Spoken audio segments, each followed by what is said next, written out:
गुरु तेग बहादूर साहबजी यांच्या 350व्या शहीदी समागम वर्षानिमित्त हिंद दी चादर हा भव्य व ऐतिहासिक कार्यक्रम 28 फेब्रुवारी आणि 1 मार्च रोजी सकाळी 8 ते रात्री 11 वाजेपर्यंत खारघर येथे आयोजित केला आहे। या कार्यक्रमाच्या व्यापक प्रचार प्रसिद्धीसाठी शालेय स्तरावर जनजागृती करण्यासाठी कोकण महसूल विभाग अप्पर आयुक्त वैशाली इंदानी सोमवार दिनांक 23 फेब्रुवारी रोजी KTC मंडळाच्या जनता विद्यालयात उपस्थित होत्या।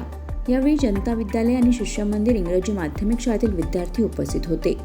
या प्रसंगी शिक्षण अधिकारी रायगड महारुद्र नाळे, शिक्षण अधिकारी प्राथमिक संतोष शेडगे, KTSP मंडळाचे कार्यवाहक किशोर पाटील, गट शिक्षणाधिकारी खालापूर दीपा परब, विस्तार अधिकारी शिल्पा दास, मंडळ अधिकारी संतोष बाग, जनता विद्यालय व कनिष्ठ महाविद्यालयाचे प्राचार्य SM गोरे, उपप्राचार्य धर्मेंद्र म्हात्रे आदी मान्यवर उपस्थित होते। शिशु मंदिर शाळेच्या विद्यार्थिनी तसेच शिक्षकांनी हिंद की चादर समूह गान गायले। हिंद की चादर या समूह गानातून राष्ट्रभक्ती, सर्वधर्म समभाव दिसून आला। आपल्या शाळेतील बरेच विद्यार्थी हे 18 वर्षाखालील आहेत, परंतु तुमच्या घरातील 18 वर्ष पूर्ण झालेल्या मुलांनी यादीत नाव नोंदवून घेणे गरजेचे आहे। तुमच्यातील कोणी 18 वर्ष पूर्ण असतील त्यांनी सुद्धा नाव नोंदणी करावी। पुढच्या भारताचे भविष्य तुम्ही आहात। तुम्ही चांगले निर्णय घेऊन मतदान करू शकता।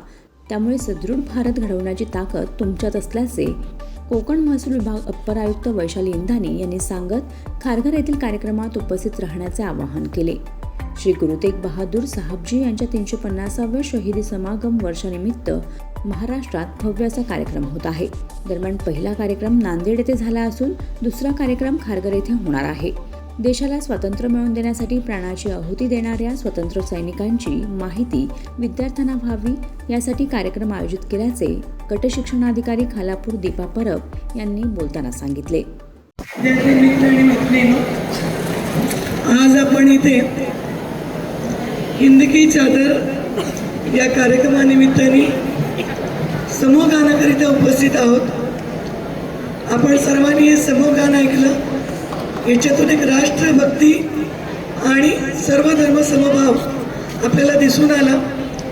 हिंद की चादर हा कार्यक्रम राष्ट्रीय स्तरावरचा कार्यक्रम आपल्या इथे खारघर येथे 28 तारीख आणि म्हणजे 28 फेब्रुवारी आणि 1 मार्च रोजी सकाळी 8 ते रात्री 11 या वेळेत होणार आहे।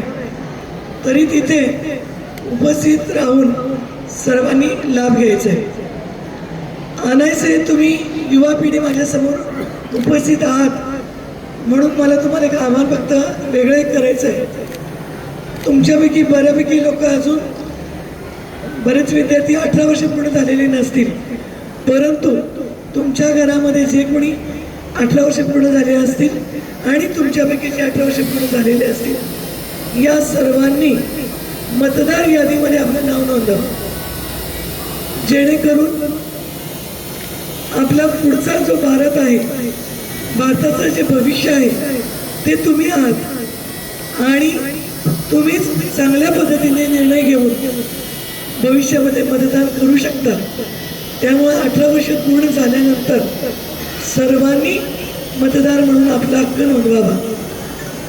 तुम्हाला सर्वांना पुढील भावी काळाकरिता आणि आपला सुदृढ भारत घडविण्याकरिता मनपूर्वक शुभेच्छा।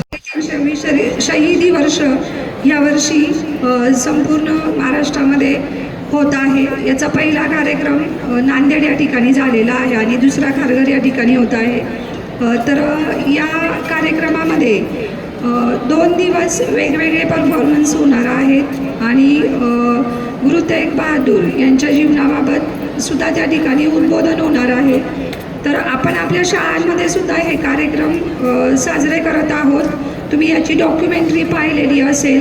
आपल्या देशाला स्वातंत्र्य मिळण्यासाठी अनेक लोकांनी आपलं प्राणाची आहुती दिलेली आहे आणि त्याच्यानंतर आपल्याला हे स्वातंत्र्य मिळालेलं आहे। त्यामुळं आपला देश, त्याच्यातलं असलेलं ऐक्य हे अत्यंत महत्त्वाचं आहे आणि ते तुम्हाला माहीत व्हावं विद्यार्थ्यांना, म्हणून ह्या कार्यक्रमाचं प्रयोजन करण्यात आलेलं आहे।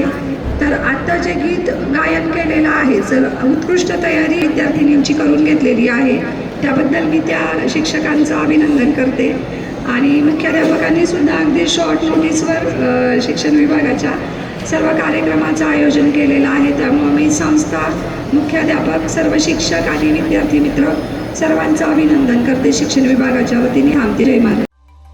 Bureau report, news 46, Raigad Khopoli.